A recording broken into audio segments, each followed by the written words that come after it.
굉장히 중요한 이야기 하나만 할게요. 시간 관계상 넘어갈 거 넘어가고요.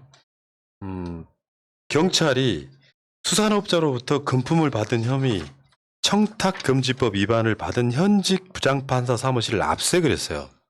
이게 근데 이게 뭐랑 연관이 있느냐면 최근에 이동훈이 네. 대변인 네. 이동훈이 네. 사퇴했잖아요. 네.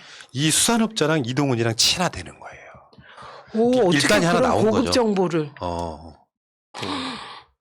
검색해보면 나와요. 아, 어디에? 인터넷에 나와 지금은. 어디서 나올까? 아, 기사로는 어. 제가 못 봐서. 그러니까 어찌됐건 경찰이 현직 부장판사의 사무실을 압색했다. 이 자체가 누구 효과냐면요. 조국 장관 효과예요. 검경 수사권 조정의 네. 가장 대표적인 공신은 조국 민정수석이었거든요. 생각해봐. 현직 부장판사의 사무실을 경찰이 압색 못합니다. 왜? 압색 영장을 경찰이 검찰한테 신청하고 그 검찰이 그걸 받아서 법원에 신청하는 구조였기 때문에 대부분 다 기각시켜버리지. 네.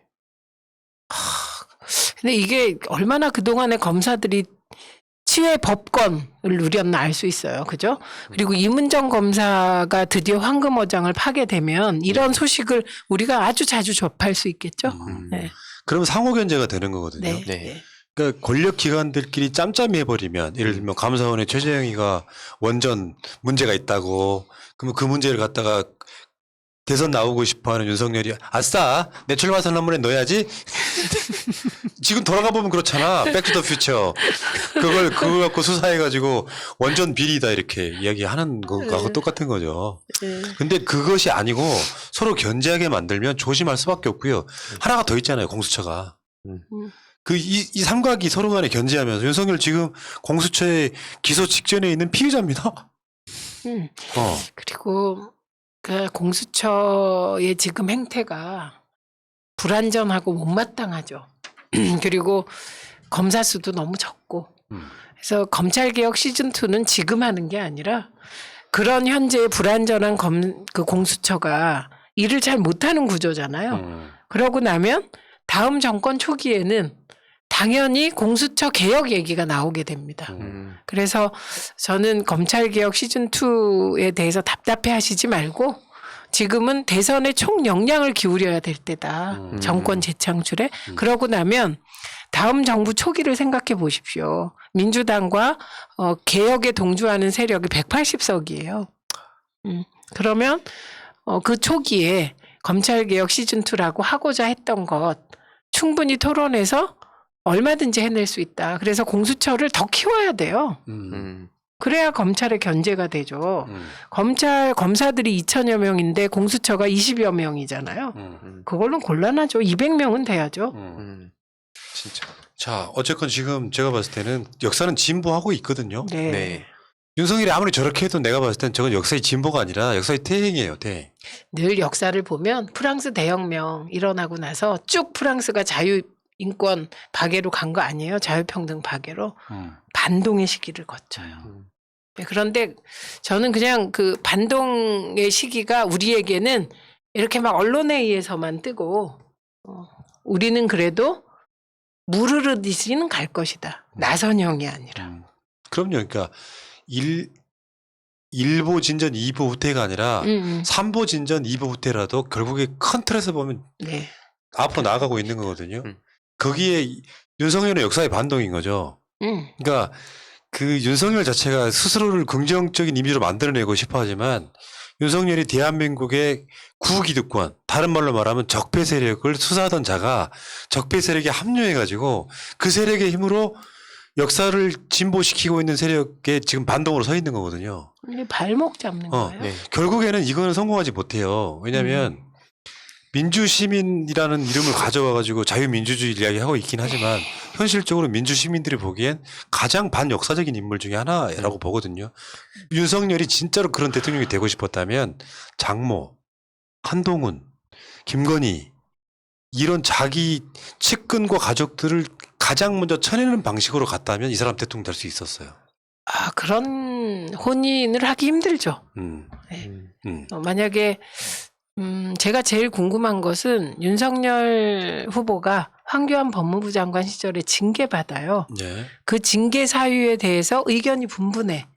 근데 이 의견이 분분하다는 건 팩트는 있는데 여러 가지 이유로 뭐 누구는 이걸 덮으려 그러고 누구는 어쩌려고 하는 거거든요. 그때 징계 사유만 정확히 밝혀도 된다고 보고 오늘 기자들 질문 중에 제일 한심했던 거. 엑스파일에 대해서 이렇게 대응한다는데 어떠세요? 통으로 묻는 거. 오지리. 그게 무슨 질문을 잘해야 답이 잘 나오는 거라 오늘 그런 질문 했어야죠. 황교안 법무부 장관 시절에 징계 받으셨는데 징계 사유가 뭐였습니까? 이런 질문. 이런 게 날카로운 거라고 생각해요. 그게 그거죠. 여주시청으로 갔던 바로 그 사건. 그거 모르겠습니다. 라고 난 들었는데 아닌가요? 그 이유가 뭐 어. 댓글 때문이다라고 하는 얘기가 돌고 다른 하나는 다른 사적 이유다 뭐 이렇게 도니까 그거를 본인이 명확하게 답하면 네. 되죠. 정대택 씨의 그 민원 때문에 결국에는 윤석열의 사적인 뭔가 드러나서 여주지청장으로 좌천했다는 이야기를 들었는데 저는 사실이 아니라고 믿고요. 아니 근데 그거를 본인한테 물으면 된다고요. 왜 그런 걸 안 묻냐고. 아니 근데 그런 이야기는 물어볼 자리가 꽤 있을 것 같은데 그거에 대해서 뭐 그런 걸 떠나서 엑스파일을 보셨으면은 총평이라도 좀 부탁해야 되는 것이 더 정상적인 거 아닌가요? 안 읽었다 그랬어요. 질문에 미리 이제 윤석열을 방어하는 이 문장을 깔아놓으면 그게 속마음이 보이잖아요. 우리 성열이 보호하고 싶다 이런 느낌으로. 근데 이제 이거 가능하면 윤석열 후보도 생방송 기자회견 많이 하시기 바랍니다. 예. 저도 마지막으로 하고 싶은 얘기가 요즘 초중고등학교 강의를 많이 다녀요. 그때마다 꼭 하는 얘기가 뭐냐면 성적이나 이런 거에 있어서 너무 막 그 기죽지 말고 개인의 자존감, 내면을 탄탄히 쌓는 게 중요하다. 이 말씀 왜 드렸냐면 조국 전 법무부 장관이나 문재인 대통령을 향해서 열등감을 대놓고 표출하는 사람들이 지금 굉장히 많이 보이거든요. 그래서 본인의 열등감이라든지 이런 걸 엉뚱한 데다가 막 비교하고 그런 걸 표출하지 말고 자신의 내면을 탄탄히 쌓는 그런 교육을 지금이나마 했으면 좋겠다. 그래서 제가 무료 강의해 줄 수도 있다. 예. 그런 입장을 무료 밝히고 강의 싶습니다. 해드린대요. 10원짜리 이야기하는데 슈퍼챗 주신 분 감사드리고요. 윤 짜장, 윤 10원, 윤 지평선, 윤 도리도리. 많다. 이게 이미지가요. 저 윤석열이 지금 그 MBS 여론조사 보면 부정적 이미지가 1등이거든요. 윤석열 표의 확장성이 없다는 게 그냥 그대로 드러나는 거예요. 나경원이 서울시장 후보가 되지 못하고 국민의힘 당대표가 되지 못한 이유랑 맥락이 같습니다. 극렬하게 뭔가를 하게 되면 일부 소수 태극기들한테는 지지를 받을지 모르나 실제로 국민들 다수가 내가 그래서 오늘 그 출마 선언문을 보면서 내가 느꼈던 감정은 그런 거예요. 지지층을 결집시킬 수는 있겠는데 확장성 없는 출마 선언을 통해서 미래 비전 제시한 것도 아니고 그냥 윤석열 문재인 정부의 검찰총장 윤석열이 문재인 정부한테 악플 싸지르고 도망간 악플로 이상도 이하도 아니라는 느낌. 그러니까 지평선으론 지평을 못 연다. 그러니까요. 자, 그런 사람이 지금 출마 선언을 했기 때문에 오늘 대개의 반응들은 다 즐거웠다. 네 수준이 그거밖에 안 되는구나. 윤석열 씨 어제도 추미애 장관 방송 보셨으니까 오늘도 보고 계실 거라고 믿고 제가 봤을 때는 3개월 못 갑니다. 그리고 하나 더 말씀드리고 싶은 건 그거예요. 네. 윤석열은 지금부터는요. 국민의힘 주자들한테 검증 당하게 내버려도 돼요.